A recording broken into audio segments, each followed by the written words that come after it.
Soy Vicent Guillem, soy doctor en Ciencias Químicas por la Universidad de Valencia y soy autor de los libros Las leyes espirituales y la ley del amor. Quiero dedicaros unas palabras para todos vosotros, madres y padres, pues que habéis tenido la pérdida de un hijo. Creo que esa es una de las circunstancias más dolorosas que a uno le puede ocurrir en la vida, pero quiero hablaros para daros un poco de esperanza. Esperanza en que vuestros hijos siguen vivos en otro plano de la existencia.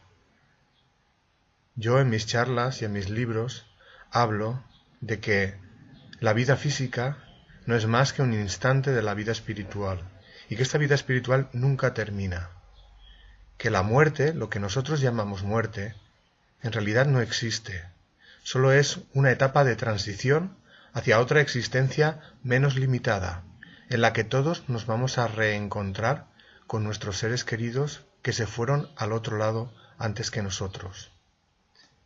No se trata de un tema de creencias religiosas. Creo que existen muchas evidencias científicas que apoyan esta creencia.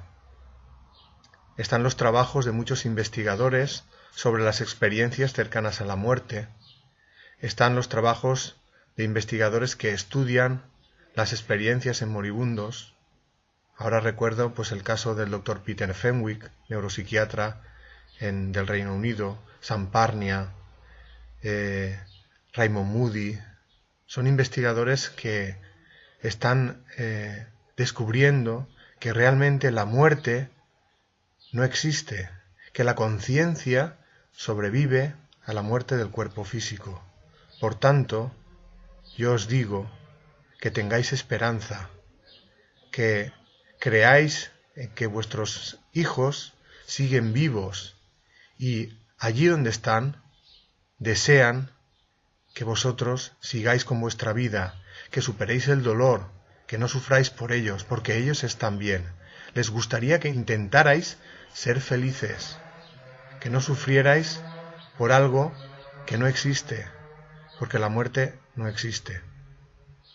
Espero que aprendáis, comprendáis y sintáis que la muerte no existe y que vuestros hijos, desde el otro plano, os apoyan, os reconfortan y os transmiten el mensaje de que debéis intentar ser felices.